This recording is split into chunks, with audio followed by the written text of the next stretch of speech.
Hi, my name is Vincent Wolf, talking to you from New York. Looking forward to this chat. People ask me all the time, how did I get in and why am I still in it? I love designing. I mean, it's what I eat, what I breathe. It's always been play, never been really work. Um, yeah, I fell into it by chance. I have no formal education, but I've trained myself visually. I'm dyslexic, so the book thing was never great for me. So my whole life has been a training on visual in how through travel, through museums, through a sense of absorbing things that, to me, really read correct. People say to me, well, would you ever retire? And as long as I have work, I want to keep doing it because it's really what wakes me up in the morning and what makes my life special. I think the biggest challenge we have is survival. Because I was at my upholsterer today. I was doing a live chat, on upholstery. And, he said he thinks that really high-end custom upholstery has not much left to live. That people just buy from catalogs and go to retail.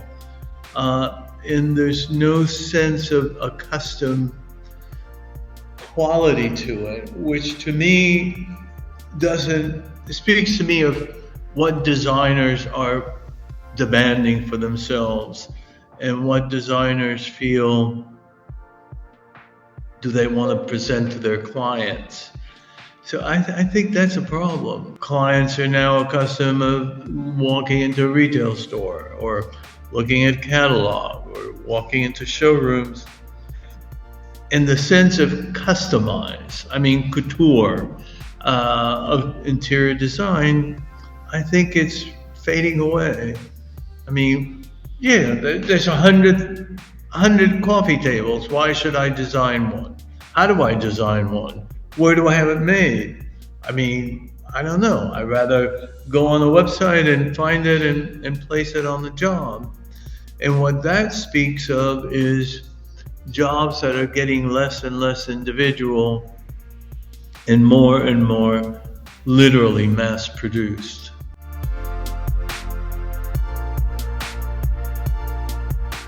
What the book is about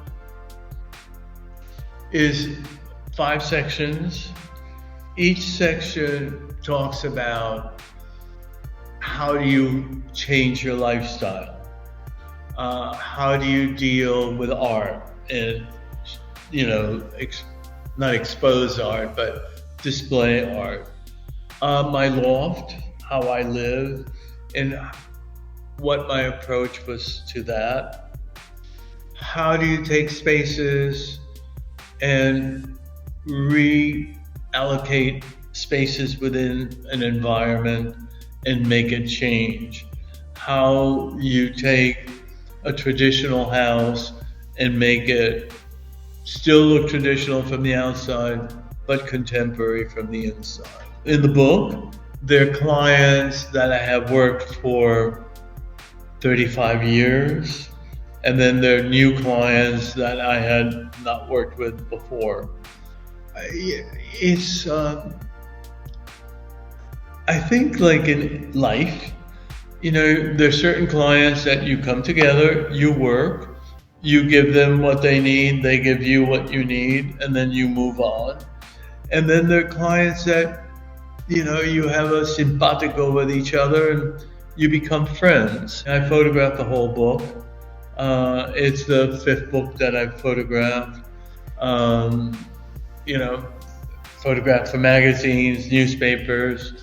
No, I love photography, and it's something that has worked very well because the more you understand photography, especially interior photography, the better your work becomes. because the more you change a lens in a camera, that's how you really start to learn to look at a space when you're designing it, whether it's tight for still lives or broad for overall shots. And that has helped me in designing spaces, because I now look at it a lot of the time not as a plant, but I'm looking at it through a camera. There are a lot of things I don't do well. Thank God I was able, knock wood, to do one thing that has paid the rent for so many years. So I hire people. I think that one of the things that I always try to say when I'm talking to designers is, you cannot do it all well. So if you cannot do it all well, then hire the person that's going to do it the best. If you're not good in billing, hire somebody to do that. Oh, I don't make that much money. You'll make more money if you hire somebody that can do the billing, because you're putting off your time to do the billing because you know you're not good.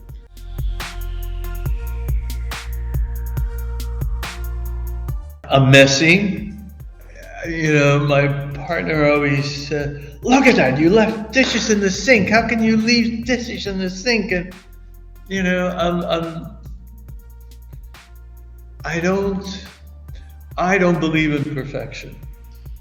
I believe that when I leave a job, before a client walks in for the first time, I want it perfect. After that, I think perfection is so foolish, because we're not perfect to begin with. And I have clients that will have said, look, when you get on the floor, you look at the bottom of the table, there's a smear. I look at the big picture.